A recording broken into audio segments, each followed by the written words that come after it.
dapat bago dumating yung mga tao, nakahanda na yung titirahan o kampo ng mga worker. Yun, sila yung magpe-prepare nun. Kaya ahead sila, by November sila mag-start. Sa halip na yung iba ay July 2010 pa mag-start. Itong mga company na kausap natin ngayon, November na mag-start. At ang kagandahan pa dito kay Jesse Sablan, yung kanyang tatay, si Pascual Sablan, siya yung author ng mga labor laws doon. Yung kanyang mismong tatay. Kaya siya mismo ay na-perfect niya yung mga dapat na natandaan kung kukuha ng mga trabaho doon sa area nila patungkol sa wage and hour, Guam Employment Services, wage determination, alien labor certification, yun yung kailangan natin, fair employment practices, federal manpower programs, yun yung specialist ng niya doon, ng tatay niya, kasi siya yung author ng mga batas na yun doon sa area na yun. So kaya maganda itong mga contact na nakuha natin. Kung matatandaan mo, about 2 months ago, nandito si Terren. Siya yung isa sa mga director ng Guam Department of Labor at nakakatuwa din, tiga Olongapo pala siya, tiga Gordon Heights. Ayan. So, kagawad, ito pong, bali itong mga initial na manpower ng kailangan para lang sa construction ng... Tama yun, panay construction to. Yung hindi construction ay yung sa management positions, katulad ng camp manager, at yung camp manager magkakaroon siyempre siya ng mga supervisors under him, kasi yung camp manager siya yung general overseer ng na mga functions ng housing, recreation, transportation, laundry, security, tapos kasama na rin doon yung lalong-lalo na yung catering, yung pagpapakain. So yung mga sub-functions na yun, dapat yun may general overseer, yung camp manager. At yun yung mga initial na kakailanganin para dito sa kampo na gagawin. So, bali po pala kagawad, yung pong sa Guam, nililipatan ng galing sa Japan. As in, ano pa sila, hindi po, wala talaga nakatayo na dating base doon, based doon. Kaya ngayon nagpo-construct pa lang. Okay, ganito ang history niya, dati may, in fact hanggang ngayon naman may mga base doon. Merong Andersen Air Force Base. Meron ding US Naval Base doon sa Guam. So meron silang existing na Air Force tsaka Navy. Pero wala pang Marine. Yung manggagaling sa Okinawa, actually ay mga Marine base ito. Yung manggagaling sa Okinawa. Pero dahil doon sa transfer na yun, nag-decide yung US government na gawing main military base na yung Guam. So yung Guam, 1/3 ng Guam ay magiging panay military facility. Yung buong island ng Guam, 1/3 doon ay magiging panay military facility at yun yung mangyayari. So sa ngayon, may mga hindi kalakihan na facility doon pero gagawin nilang malaking-malaki. Mag-build up with very mga 15 to 20 billion na funding. So after po ng construction po ng mga buildings doon, yung pong mga iba pang mga nag-apply, mga skilled workers na galing po doon sa dating military base employees, ay yung mga trabaho nila yung dating ginagawa nila dito sa base? Actually, yun ay mangyayari, Mami Net, pag after ng 2014. Ibig sabihin yung mga regular na gawain sa pagpapatakbo ng isang military base, mangyayari yun sa 2014 pa. Initially, from 2010 hanggang sa 2013, panay construction ng infrastructure, yung daan, yung power plant, yung hangar, yung pier, yung lahat ng kakailanganin para magkaroon ng facility. Gano'n ang sistema. Okay. So, yun pala.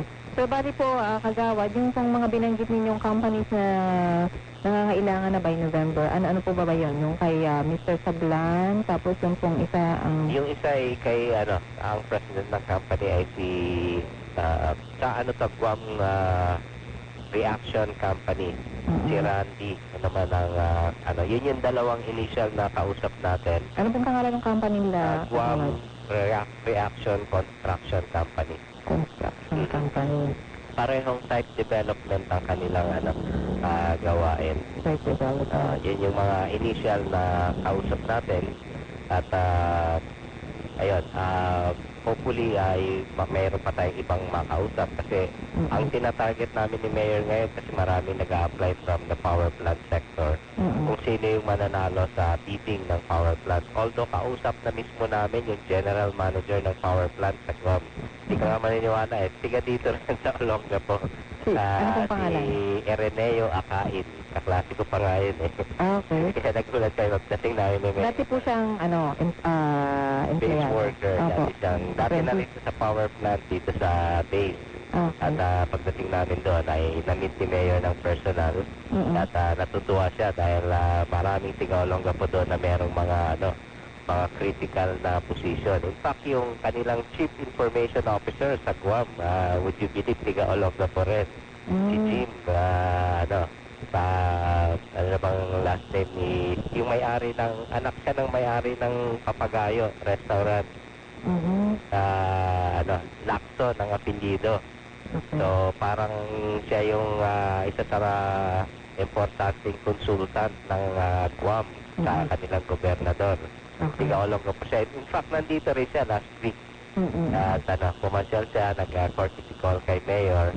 At parang parang feeling at home lang tayo sa Guam kasi yung mahalagang tao na kailangan kausapin doon panay rin natin. Taga dito sa atin. Close na rin natin. Kaya hindi nag-aalala si Mayor sa pagpapadala ng mga tao doon dahil meron tayong very good relationship. In fact, magkakaroon nga ng formal na sisterhood agreement yung Guam saka Olongapo City para ma-formalize na itong matagal na rin na informal relationship ng Guam, Olongapo, Zambales. Ito-formalize na yan by this year. And most probably that will happen October this year.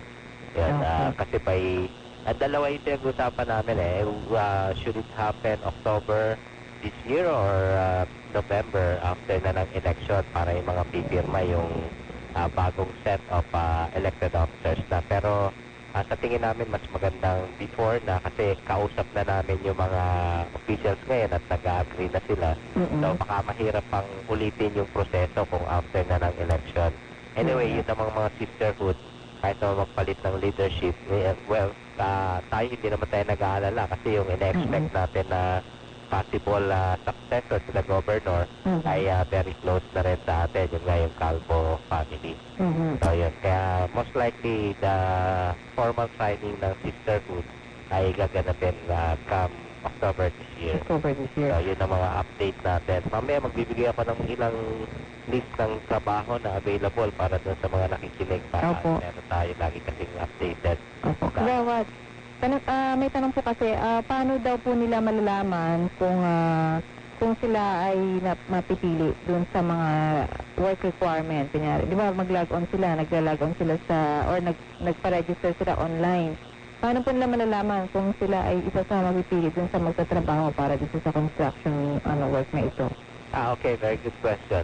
Yung kaya sa ngayon gusto namin ipaliwanag sa mga tao na hindi itong Guam Task Force na kinrate ni Mayor, hindi ito tumatanggap ng mga resume, yung mga biodata, yung makakapal na dokumento. Kasi kung tatanggap kami, ay tatambak lang dito ng tatambak. Ang procedure natin, liliwanagin pa sa ating mga kababayan, it's either magre-register sila online o through computer o dadalhin nila, may isang form lang na napipilapan.